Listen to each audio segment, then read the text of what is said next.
नमस्कार, मैं हूँ Rajneesh. Study with Rajneesh channel के माध्यम से हम आप तक पहुँचा रहे हैं भारतीय राज्य व्यवस्था पर वीडियो सीरीज। आज वीडियो सीरीज के इस लेक्चर में हम चर्चा करेंगे मूल अधिकार के बारे में। तो आइए शुरू करते हैं। मूल अधिकार भारतीय संविधान के भाग 3 में दिए गए हैं। भाग 3 में अनुच्छेद 12 से लेकर 35 तक मूल अधिकारों के बारे में चर्चा की गई है। भाग 3 मूल अधिकारों से संबंधित होने के कारण भारतीय संविधान का मैग्ना कार्टा भी कहा जाता है। अब भारतीय संविधान का मैग्ना कार्टा इसे इसलिए कहा जाता है क्योंकि इसमें मूल अधिकारों की चर्चा है, और मैग्ना कार्टा का अर्थ ही होता है अधिकारों का मूल दस्तावेज, जो सबसे पहले लागू किया गया था, सबसे पहले बनाया गया था। इसीलिए भारत का मैग्ना कार्टा भारतीय संविधान के भाग 3 को कहा जाता है। भारतीय संविधान में मूल अधिकार अमेरिकी संविधान की भांति लिए गए हैं, लेकिन अमेरिकी संविधान में दिए गए मूल अधिकारों से ज़्यादा विस्तृत हैं।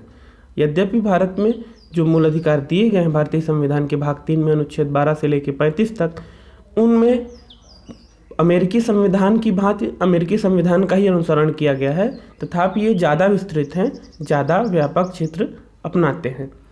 मूल अधिकार को मूल अधिकार क्यों कहते हैं, यह जान लेना अनिवार्य है। मूल अधिकार को मूल अधिकार इसलिए कहते हैं क्योंकि पहली बात तो यह कि यह भारतीय संविधान में इसको दिया गया है। इसकी सुरक्षा की गारंटी भारतीय संविधान के माध्यम से, उच्चतम न्यायालय के माध्यम से दी जाती है। और भारतीय संविधान जो है वह सभी कानूनों का, जितने भी कानून भारत में लागू हैं, उन कानूनों का मूल स्रोत है। इस कारण से यह भारतीय संविधान में होने के कारण मूल अधिकार कहलाते हैं। दूसरा एक और कारण है क्योंकि यह व्यक्ति की मूलभूत आवश्यकताओं में से एक है। इन्हीं अधिकारों के माध्यम से व्यक्ति अपने व्यक्तित्व का विकास कर पाता है, और इस कारण से इसे, इन अधिकारों के बिना व्यक्ति का विकास संभव नहीं है, और इस कारण से इसे मूलभूत अधिकार या मूल अधिकार कहते हैं। तो आइए जान लेते हैं। मुख्य रूप से यह एक इंट्रोडक्टरी वीडियो है, इसके बाद प्रत्येक अधिकारों पर अलग अलग चर्चा की जाएगी। अभी केवल मूल अधिकारों से संबंधित कुछ विशेष बातों को जान लेते हैं कि कौन कौन से मूल अधिकार हैं। प्रारंभ में मूल अधिकारों की संख्या 7 थी, किंतु 44वें संविधान संशोधन के बाद एक मूल अधिकार को हटा करके, भाग 3 से हटा करके अनुच्छेद 300 का में रख दिया गया, और यह भाग 12 में सुरक्षित है। इस कारण से अब मूल अधिकारों की संख्या 6 ही रह गई है। तो आइए देखते हैं कौन कौन से ये मूल अधिकार हैं। सबसे पहले है समता का अधिकार। समता यानी समानता। समानता का अधिकार सबसे पहले है अनुच्छेद 14 से लेकर के 18 तक। तो अलग अलग आधार पर जो असमानता समाज में व्याप्त है, उन असमानताओं को हटाने के लिए यह अधिकार प्रदान किया गया है। राज्य के विरुद्ध, व्यक्तियों के विरुद्ध कोई व्यक्ति किसी व्यक्ति के साथ असमानता का व्यवहार न करे।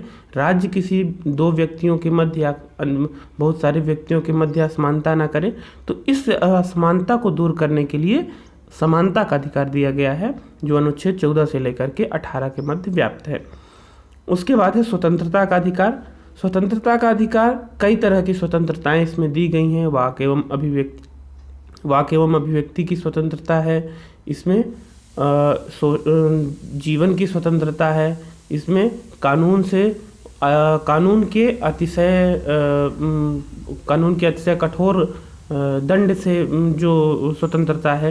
तो इस तरह से स्वतंत्रता के अधिकार के अंतर्गत अनुच्छेद 19 से लेकर के 22 तक जो राज्य के द्वारा स्वतंत्रता पर प्रतिबंध लगाए जाते हैं, और जो अन्य स्वतंत्रता पर प्रतिबंध लगाए जाते हैं, उनसे मुक्ति के लिए बात की गई है। उनसे मुक्ति के लिए अधिकार दिए गए हैं। इसके बाद शोषण के विरुद्ध अधिकार। अनुच्छेद 23 और 24 में शोषण के विरुद्ध अधिकार दिए गए हैं। शोषण के विरुद्ध अधिकार से तात्पर्य है वही अधिकार जो व्यक्ति को शोषण से बचाते हैं, जैसे कि बाल श्रम से बचाना, जैसे कि बंधुआ मजदूरी से बचाना, जैसे खतरनाक कार्यों से बचाना। तो इस तरह के कार्य जो जीवन को खतरे में डालते हैं, इस तरह के कार्य जो व्यक्ति को शोषण की तरफ ले जाते हैं, उन कार्यों से बचाना, यह शोषण के विरुद्ध अधिकार का काम है। शोषण के विरुद्ध अधिकार अनुच्छेद 23 और 24 में दिए गए हैं। धर्म की स्वतंत्रता, यह महत्वपूर्ण अधिकार है। वैसे तो इसे स्वतंत्रता के अधिकार में शामिल किया जा सकता था, किंतु इसे स्वतंत्रता के अधिकार से अलग अलग भाग में, अलग अनुच्छेदों में दिया गया है। इस कारण से यह और महत्वपूर्ण हो जाता है।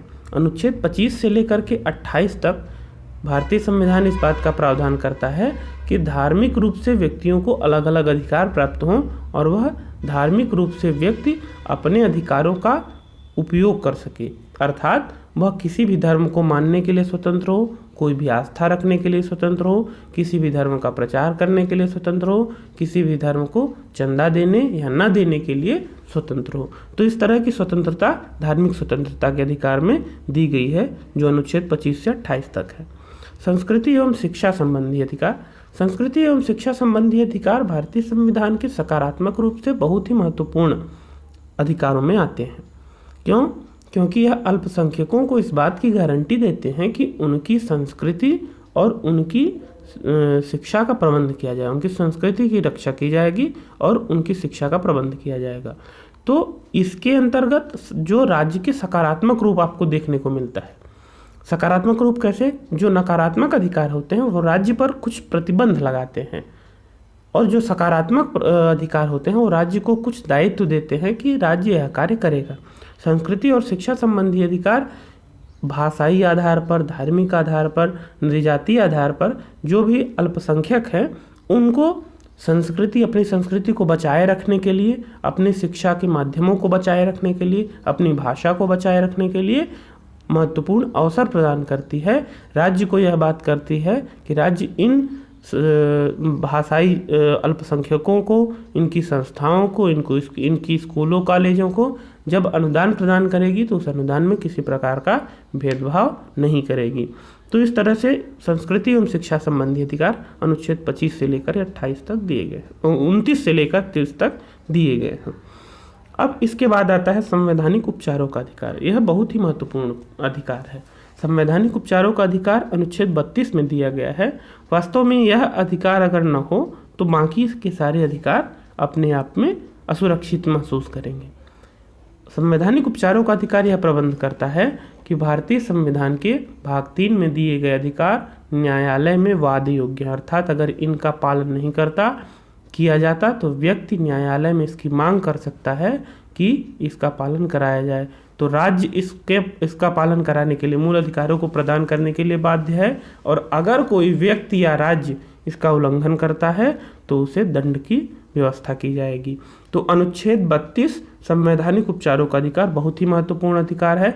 यह सभी अधिकारों की सुरक्षा प्रदान करता है। इसीलिए जो भारतीय संविधान के ड्राफ्टिंग कमेटी के अध्यक्ष थे डॉक्टर भीमराव अंबेडकर, उन्होंने इसे भारतीय संविधान की आत्मा कहा है। यह अनुच्छेद 32 संवैधानिक उपचारों का अधिकार बहुत ही महत्वपूर्ण है। अब संशोधन की चर्चा हमने पहले ही की थी कि अनुच्छेद 31 में संपत्ति का अधिकार था, जिसे 44वें संविधान संशोधन 1978 के द्वारा हटा दिया गया, और इसे भाग 12 में अनुच्छेद 300 का के तहत कानूनी अधिकार बना दिया गया। अब यहाँ पर दो बातें सब महत्वपूर्ण हैं। एक तो शब्द है मूल अधिकार, दूसरा शब्द है कानूनी अधिकार। तो दोनों के बीच अंतर जान लेना अत्यंत आवश्यक है।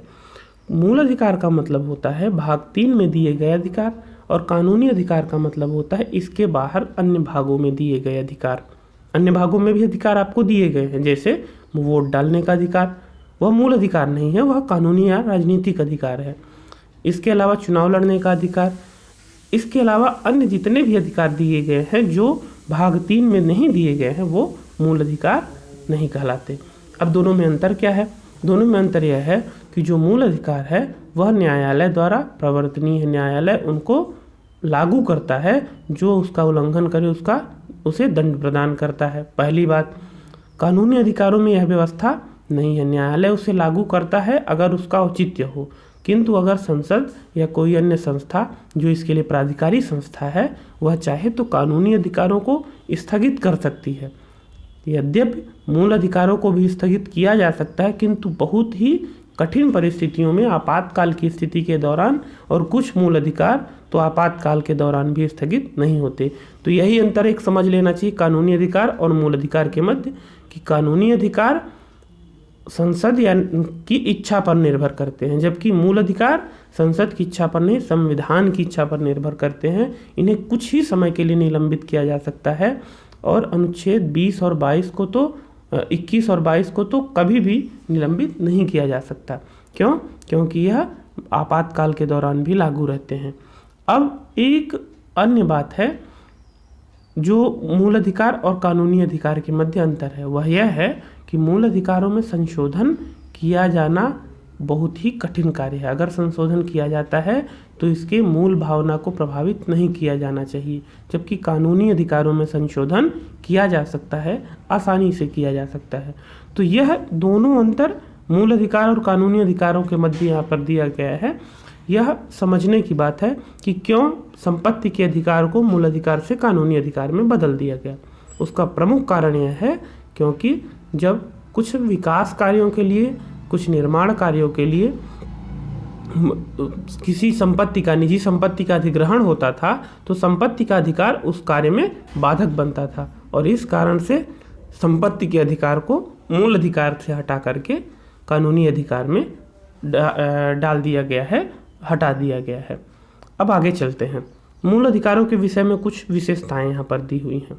पहली, मूल अधिकारों में कुछ अधिकार केवल नागरिकों को उपलब्ध हैं। जब हमने नागरिकता वाला चैप्टर इसके जस्ट पहले पढ़ाया था तो उसमें हमने बताया था कि कुछ अधिकार ऐसे हैं जो केवल नागरिकों को उपलब्ध हैं, और कुछ अधिकार ऐसे हैं जो कि नागरिकों, विदेशी व्यक्तियों, कंपनियों को, कानूनी व्यक्तियों। कानूनी व्यक्ति कौन होते हैं?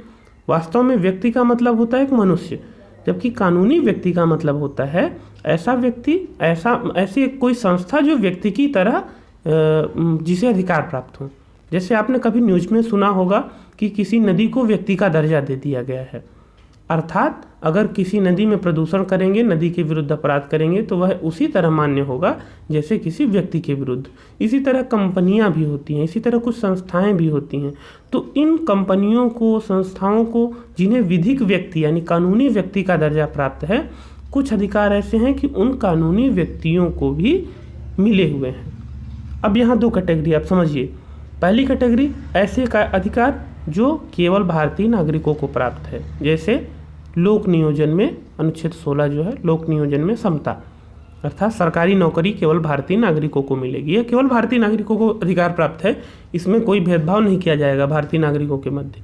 दूसरा, धर्म, मूल वंश, लिंग, जाति एवं जन्म स्थान, वंश इत्यादि के आधार पर किसी तरह का भेदभाव नहीं किया जाएगा।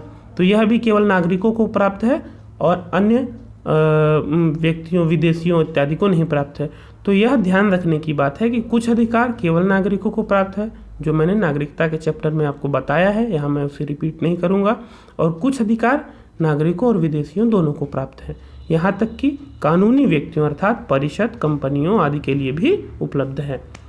अब यह तो अधिकार की प्राप्यता के विषय में बात हो गई। अधिकार के विषय में एक अन्य बात है कि अधिकार असीमित नहीं है। असीमित नहीं है का मतलब कि अधिकारों के ऊपर भी युक्त यानी उचित प्रतिबंध लगाए जा सकते हैं। अब आपको यह सोचना होगा कि यह उचित कौन निर्धारित करता है, तो यह उचित और अनुचित का निर्धारण करता है न्यायालय। न्यायालय के माध्यम से यह निर्धारण होता है कि क्या उचित है और क्या क्या अनुचित है। पहली बात तो जो अधिकार है वह असीमित नहीं है। दूसरा, अधिकार वाद योग्य है। वाद योग्य का मतलब कि अधिकारों को उन पर कोई विवाद उत्पन्न होता है अथवा अधिकारों का कोई उल्लंघन करता है तो अधिकारों को न्यायालय में लाया जा सकता है, न्यायालय उन पर निर्णय देगा। दो बातें। तीसरी बात, राज्य द्वारा उचित प्रतिबंध लगाया जा सकता है और यह उचित और अनुचित का निर्णय न्यायालय करेगा। अब अधिकारों का जब उचित और अनुचित का निर्णय न्यायालय के द्वारा किया जाता है या अधिकारों पर जो प्रतिबंध लगाए गए हैं उन पर निर्णय किया जाता है, तो इस बात का ध्यान रखा जाता है कि व्यक्तियों और समाज के अधिकारों के मध्य संतुलन स्थापित हो।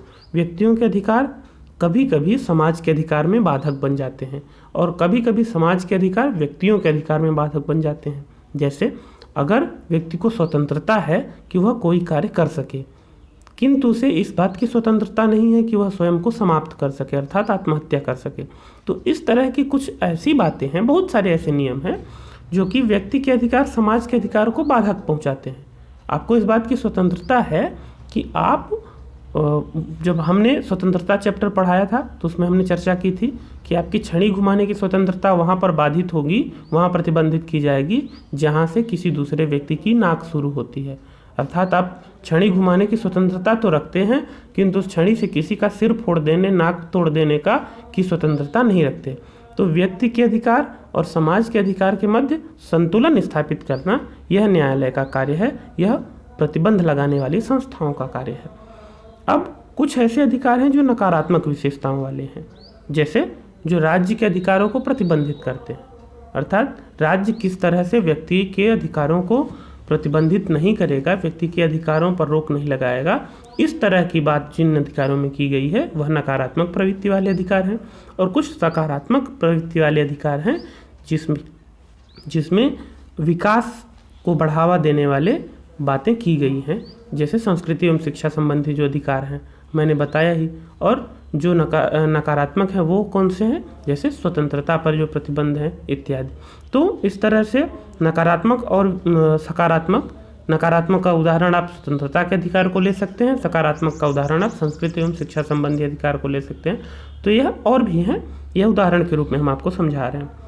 इसके अलावा अधिकारों के उल्लंघन पर उच्चतम न्यायालय द्वारा सुरक्षा प्रदान की जाती है। सामान्यतया उच्चतम न्यायालय में कोई भी वाद, कोई भी विषय तभी प्रस्तुत किया जा सकता है जब वह उच्च न्यायालय द्वारा सुना जा चुका हो, किंतु मूल अधिकारों के विषय में ऐसा नहीं है। मूल अधिकारों को सीधे उच्चतम न्यायालय में सुना जा सकता है, उच्चतम न्यायालय में उसे फाइल किया जा सकता है। तो यह जो अधिकार है, मूल अधिकार, उनकी सुरक्षा की गारंटी उच्चतम न्यायालय के पास है। मूल अधिकारों की सुरक्षा के लिए 5 तरह की रिट जो कि उच्चतम न्यायालय और उच्च न्यायालय दोनों जारी करते हैं और मूल अधिकारों की सुरक्षा करते हैं। जब हम अनुच्छेद 32 की चर्चा करेंगे उस समय उन रिटों के बारे में विस्तृत रूप से चर्चा करेंगे। अब अधिकार जो है वो स्थायी भी नहीं है। हमने अभी तक क्या पढ़ा कि अधिकार असीमित नहीं है। अब दूसरी बात है कि अधिकार स्थायी नहीं है। संसद संविधान संशोधन करके इनमें परिवर्तन कर सकती है। मैंने पहले ही चर्चा की कि जो मूल अधिकार है इनमें संशोधन हो सकता है, लेकिन यह संशोधन बहुत कठिन होता है और इस कारण से इसमें, और यह भी उसमें ध्यान रखना है कि जो मूल ढांचा है संविधान का, जो मूल अधिकारों की मूल प्रवृत्ति है, सार तत्व है, उसमें कोई परिवर्तन नहीं होना चाहिए, उसके विपरीत कोई बात नहीं जोड़ी जानी चाहिए। तो यह बात तो है कि संविधान संशोधन के माध्यम से मूल अधिकार में संशोधन हो सकता है, किंतु मूल ढांचे में परिवर्तन नहीं किया जाना चाहिए। अब राष्ट्रीय आपातकाल के दौरान मूल अधिकारों को उल्लंघन किया जा सकता है। अब जो मूल अधिकार है उन्हें राष्ट्रीय आपातकाल के दौरान उन पर निलंबन लगाया जा, उल्लंघन नहीं, उन पर निलंबित किया जा सकता है, उन पर कुछ प्रतिबंध लगाए जा सकते हैं। लेकिन कुछ ऐसे अधिकार हैं जिन्हें राष्ट्रीय आपातकाल के दौरान भी नहीं निलंबित किया जा सकता है, जैसे अनुच्छेद 20 और 21। अनुच्छेद 20 और 21 जो है, 21 तो जीवन की स्वतंत्रता है और अनुच्छेद कुछ कानूनी प्रक्रियाओं के विरुद्ध छूट प्रदान करती दंडिक प्रक्रियाएं हैं ये। तो जब हम डिटेल में पढ़ेंगे तो इन्हें जानेंगे कि अनुच्छेद 20 और 21 क्या है। तो अनुच्छेद 20 और 21 को छोड़ करके बाकी अधिकारों को निलंबित किया जा सकता है। अनुच्छेद 20 और 21 को आपातकाल के दौरान भी निलंबित नहीं किया जा सकता। अब आपातकाल भी कई तरह के होते हैं। तो अगर आंतरिक विद्रोह के कारण आपातकाल लगाए गए हों तब अनुच्छेद 19 यानी स्वतंत्रता के अधिकार को भी निलंबित नहीं किया जा सकता। अगर विदेशी आक्रमण या युद्ध के कारण आपातकाल लगा हो तब अनुच्छेद 19 को निलंबित किया जा सकता है, किंतु अगर आंतरिक विद्रोह के कारण आपातकाल हो तब अनुच्छेद 19 यानी स्वतंत्रता के अधिकार को निलंबित नहीं किया जा सकता। यहाँ पर इसके उद्देश्य को समझना अनिवार्य है। अगर आंतरिक विद्रोह होता है और स्वतंत्रता के अधिकार में ही सम्मिलित है वाक एवं अभिव्यक्ति की स्वतंत्रता यानी समाचार पत्र की स्वतंत्रता, तो अगर अनुच्छेद 19 को उस समय भी सीमित कर दिया गया, प्रतिबंधित कर दिया गया, तो संभव है कि राज्य निरंकुश हो जाएगा। कैसे? मान लीजिए किसी क्षेत्र में कोई विद्रोह उत्पन्न हुआ है और राज्य उस पर बल का प्रयोग करके उसे नियंत्रित करने का प्रयास कर रहा है, तो आम जनता को यह जानने का अधिकार है कि वास्तव में स्थिति क्या है, वहाँ पर किस तरह के बल का प्रयोग हो रहा है, किस तरह के कार्य किए जा रहे हैं। इसीलिए अनुच्छेद 19 यानी वाक एवं अभिव्यक्ति की स्वतंत्रता, समाचार पत्र की स्वतंत्रता इत्यादि बाधित नहीं किए जाएंगे। अगर बाहर से युद्ध हो रहा है किसी दूसरे देश से तब यह बाधित किया जा सकता है, किंतु अगर आंतरिक विद्रोह है तो अनुच्छेद 19 को प्रतिबंधित नहीं किया जाएगा। तो इस तरह बहुत सारी ऐसी बातें हैं जो अपने आप में बहुत गूढ़ अर्थ ली हुई हैं, अपने आप में बहुत व्यापक अर्थ ली हुई हैं, जिन पर हम धीरे धीरे चर्चा करके उन पर से वह जो गूढ़ अर्थ है, व्यापक अर्थ है, उसे सामने लाने का प्रयास करेंगे। अब एक अन्य बात है कि जहाँ पर सशस्त्र बल, अर्धसैनिक बल, पुलिस प्रशासन ऐसी सेवाओं से संबंधित क्रियान्वयन पर संसद प्रतिबंध आरोपित कर सकती है।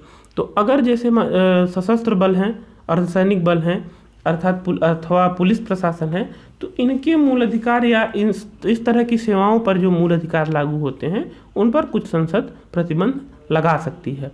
जैसे एक सामान्य सी बात है कि प्रत्येक नागरिक को सभा एवं संगठन का अधिकार है, किंतु जो सैनिक हैं, अर्धसैनिक हैं और पुलिस बल हैं, इन्हें अपना संगठन बनाने का अधिकार नहीं है। क्योंकि वास्तव में कहीं ना कहीं यह देखने को मिलता है कि जो सैनिक हैं, अर्धसैनिक बल हैं अथवा पुलिस प्रशासन है, इनके संगठन जो होते हैं वह राज्य के संप्रभुता के विरुद्ध भी खड़े हो सकते हैं, क्योंकि शक्ति का जो स्रोत है वह तो इनके पास ही है। वास्तव में जो शक्ति है पूरा सेना और पुलिस के माध्यम से ही दंड को लागू किया जाता है। तो अगर इन्हें संगठन बनाने की आज़ादी दे दी जाएगी तो संभव है कि यह इम्यूनिटी यानी विद्रोह को बढ़ावा दे। ऐसा मानना है लोगों का, ऐसी प्रवृत्तियां देखी गई हैं। इस कारण से इन्हें संगठन बनाने की आज़ादी नहीं है। तो मूल अधिकार का तो उल्लंघन है, किंतु यह समझने की बात है कि इन विषयों पर जो सेना से जुड़े हों, अर्धसैनिक बल से जुड़े हों, पुलिस प्रशासन से जुड़े हों, इन विषयों पर कुछ प्रतिबंध लगाए जा सकते हैं मूल अधिकारों पर, और कुछ ऐसे प्रतिबंध लगाए जा सकते हैं जहाँ पर सैनिक शासन लागू हो। सैनिक शासन यानी मार्शल लॉ जिसे कहते हैं अथवा फौजी कानून कहते हैं। तो जिन क्षेत्रों में फौजी कानून लागू हो वहाँ पर भी कुछ सीमित मौलिक अधिकारों पर प्रतिबंध लगाए जा सकते हैं। जैसे अभी आप जम्मू कश्मीर में स्थिति देख रहे हैं, अथवा उत्तर पूर्व भारत में भी आप देख रहे हैं कि अफस्पा लगा हुआ है। तो इन क्षेत्रों में जो सैनिक शासन लागू है, जहाँ पर वहाँ पर सैनिक कार्रवाइयों को करने के लिए अथवा शांति व्यवस्था को बनाए रखने के लिए कुछ मूल अधिकारों को निलंबित किया जाता है कुछ समय के लिए, बाद में वह पुनः बहाल कर दिए जाते हैं। इसके अलावा कुछ अधिकार स्वयं प्रवर्तित होते हैं। कुछ अधिकार ऐसे हैं जो कि स्वयं से ही लागू हो जाते हैं, और कुछ ऐसे होते हैं जिन्हें कानून के द्वारा लागू करना पड़ता है। जैसे अस्पृश्यता का अधिकार, वैसे तो जो अस्पृश्यता का जो अंत है वैसे तो प्रत्येक व्यक्ति को पता है, किंतु उसे लागू करने के लिए अन्य विधियां भी बनानी पड़ती हैं, और इसीलिए अस्पृश्यता से रक्षा के लिए या समान सिविल नागरिक कानून बनाने के लिए इस तरह की व्यवस्था की गई है जिससे अस्पृश्यता का पालन न हो। तो यह समझने की बात है कि कुछ कानून ऐसे होते हैं जो कि खुद से प्रवर्तित हो जाते हैं, और कुछ ऐसे होते हैं जिन्हें लागू करना पड़ता है। तो ऐसे कानूनों को लागू करने के लिए पूरे देश में एक जैसी कानून व्यवस्था एक जैसी विधिक प्रणाली होनी चाहिए, और इस विधिक प्रणाली के लिए केवल संसद ही है जो कि कानून बना सकती है, जिससे कि पूरे देश की कानून व्यवस्था में एक रूपता रहे।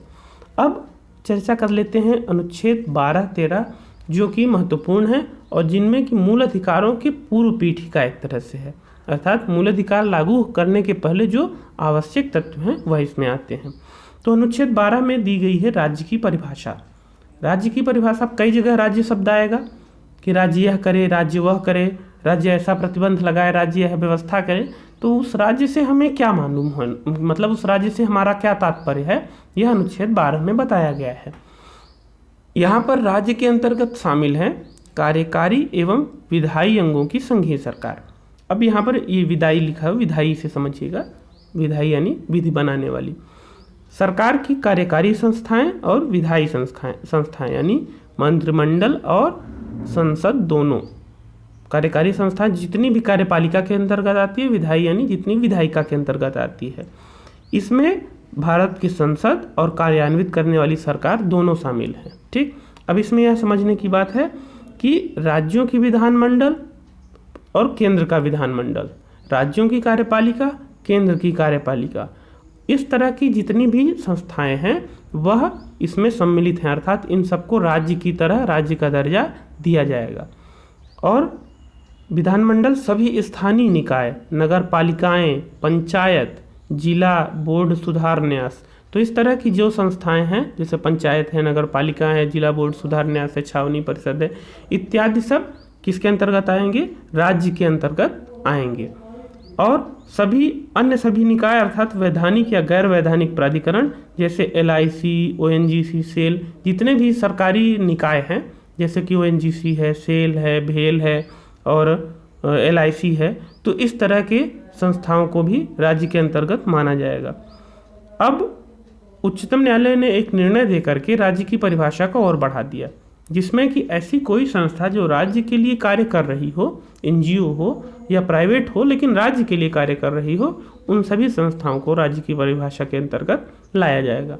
अब आपको समझना होगा कि यह परिभाषा बनाई क्यों गई, अर्थात कोई व्यक्ति या कोई संस्था यह कह करके अपने कर्तव्य से पीछा नहीं छुड़ा सकते, अपने कर्तव्य से मुंह नहीं मोड़ सकती कि हम उस परिभाषा के अंतर्गत नहीं आते हैं, अर्थात यह मेरा उत्तरदायित्व नहीं है। अगर मान लीजिए आप जिला मजिस्ट्रेट के पास जाते हैं और उसे कहते हैं कि मेरे इन मूल अधिकारों का उल्लंघन हुआ है, या कि पुलिस प्रशासन के पास जाते हैं उनसे कहते हैं, अथवा आप किसी LIC में या ONGC में कार्य कर रहे हैं और उसके कार्यकारी जो भी कार्यपालिकी जो मेंबर हैं, जो कामों को लागू करने वाली कमेटी है, उनके पास जाते हैं और अपने अधिकारों, मूल अधिकारों के उल्लंघन संबंधी बात करते हैं, और वो यह नहीं कह सकते कि यह मेरा दायित्व नहीं है कि आपके मूल अधिकारों को हम लागू करें। अर्थात यह सारी संस्थाएं राज्य के अंतर्गत यानी राज्य की परिभाषा के अंतर्गत आती हैं और इन सब का यह दायित्व है कि वह मूल अधिकारों को लागू करें, मूल अधिकारों की सुरक्षा करें।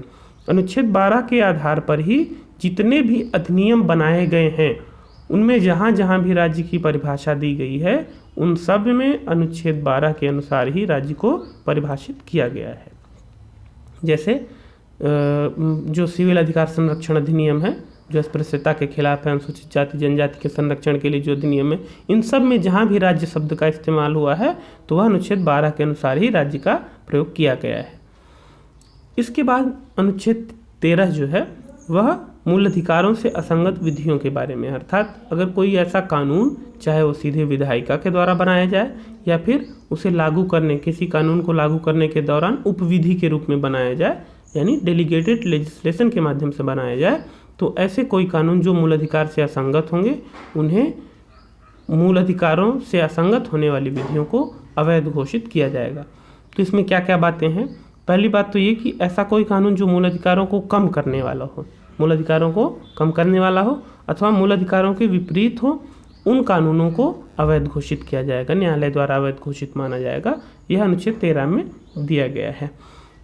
इसके अलावा इन कानूनों के अंतर्गत कौन कौन से कानून शामिल हैं? स्थायी विधियां, अर्थात जो विधियां स्थायी रूप से लागू हैं।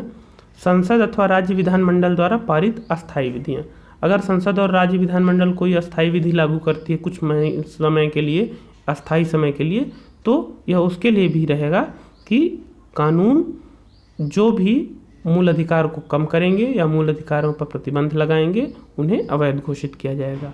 इसमें अध्यादेश भी शामिल हैं, इसमें आदेश भी शामिल हैं, विधि, नियम, विनियमन, अधिसूचना, इस तरह की जितने भी विधियाँ उपविधियाँ हैं उन सबको शामिल किया गया है इसमें। इसके अलावा विधि के जितने गैर विधायी स्रोत हैं, अर्थात जिन्हें कानून के माध्यम से नहीं परंपरा या प्रथा के माध्यम से लागू किया जाता है, उनको भी इसमें शामिल किया। कुल मिलाकर के ऐसा कोई भी कानून या नियम नहीं होगा जो मूल अधिकारों को कम करे अथवा मूल अधिकारों के विपरीत हो। तो इस तरह से हम देखते हैं कि अनुच्छेद 12 और 13 मूल अधिकारों की पूर्व पीठिका के रूप, मतलब मूल अधिकारों के चर्चा के पहले जो 2 अनुच्छेद दिए गए हैं उनकी बात हुई है। अनुच्छेद 14 से लेकर के 32 तक की चर्चा हम आगे के लेक्चर में अलग अलग करते रहेंगे। आपको यह वीडियो अच्छा लगा हो तो इसे शेयर करें, सब्सक्राइब करें, लाइक करें और इससे संबंधित जो भी प्रश्न हो वह जरूर पूछें। इसके आगे के लेक्चर्स में हम स्वतंत्रता, समानता का अधिकार, स्वतंत्रता का अधिकार इत्यादि जितने अधिकार हैं अलग अलग चैप्टर वाइज हम उसको कवर करते जाएंगे। धन्यवाद। महादेव।